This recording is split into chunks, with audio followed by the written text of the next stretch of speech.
धरती पर जीवन की शुरुआत कैसे हुई? आप कल्पना भी नहीं कर सकते कि हम इंसानों का जन्म कैसे हुआ और उस समय धरती कैसी रही होगी और किस तरह धरती पर जीवन की शुरुआत हुई होगी। अगर नहीं जानते तो आज के इस वीडियो में हम यही जानेंगे कि धरती पर जीवन की शुरुआत कैसे हुई। लेकिन इससे पहले अगर आपने अभी तक चैनल को सब्सक्राइब नहीं किया है तो जल्दी से चैनल को सब्सक्राइब करके वीडियो को लाइक कर दीजिए। कहा जाता है कि धरती की उत्पत्ति एक बहुत बड़े विस्फोट की वजह से हुई थी। आज से लगभग 5 अरब वर्ष पहले अंतरिक्ष में कई गैसों के एक साथ मिलने से भयंकर विस्फोट हुआ था।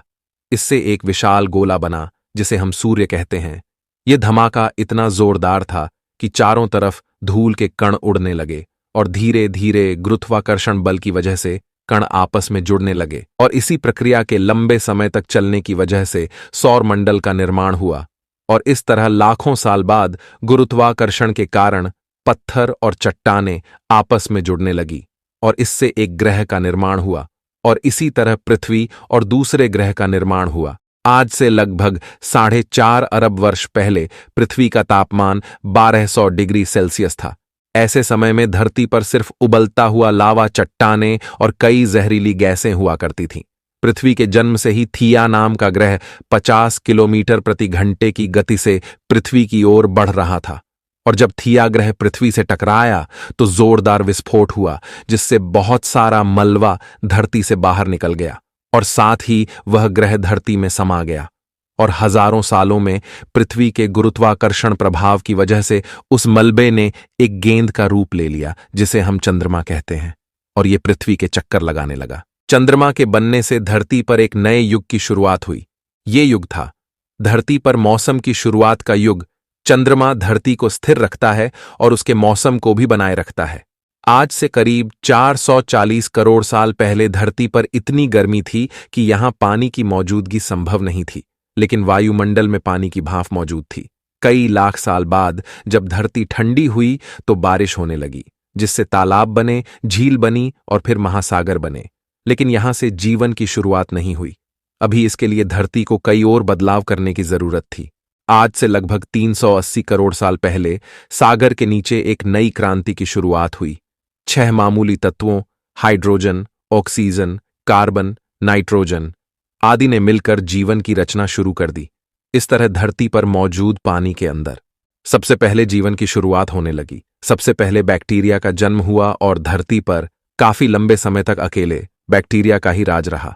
करीब 2500 करोड़ साल पहले कुछ खास बैक्टीरिया ने महसूस किया कि ऊर्जा का इस्तेमाल जीने के लिए कैसे किया जाए।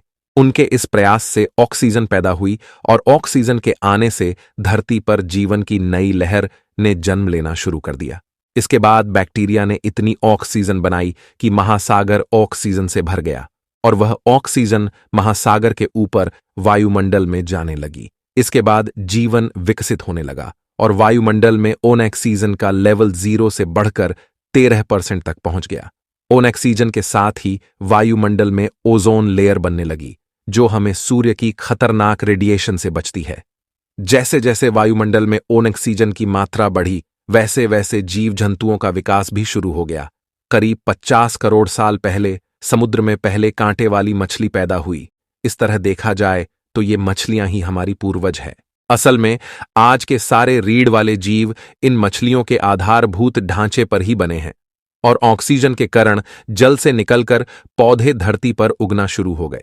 और करीब आज से 40 करोड़ साल पहले जीवों ने भी धरती को अपना ठिकाना बनाना शुरू कर दिया था और धीरे धीरे नए नए जानवरों का विकास हुआ और धरती पर जीवन की शुरुआत हो गई। आज से लगभग 16 करोड़ साल तक डायनासोरों ने धरती पर राज किया और डायनासोर के शुरुआती काल में दुनिया भर की जमीन एक ही जगह जमा थी जिसके चारों ओर समुद्र होता था जिसे पेंजिया कहते थे। लेकिन अब वह अलग होने लगी थी।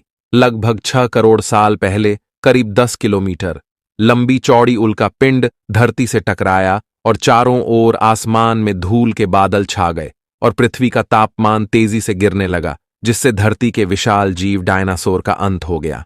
डायनासोर के खत्म होने के कुछ साल बाद ही बंदरों ने पृथ्वी पर जन्म लिया और आज से करीब 5 करोड़ साल पहले हमारे पूर्वज धरती पर विकसित हो रहे थे। तो उस समय धरती बहुत गर्म थी।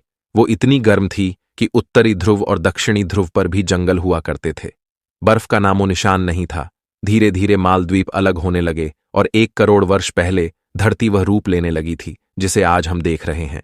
धीरे धीरे पृथ्वी का तापमान ठंडा होने लगा और धीरे धीरे पृथ्वी पर विकास भी होने लगा, जो कि आज तक जारी है। दोस्तों, मानव का विकास वानरों से हुआ, ये तो आप भी जानते हैं, लेकिन ये काम एक दिन में नहीं बल्कि सदियों में हुआ है और आज भी विकास की प्रक्रिया लगातार चल रही है। इसका अंत पृथ्वी के अंत के साथ ही होगा।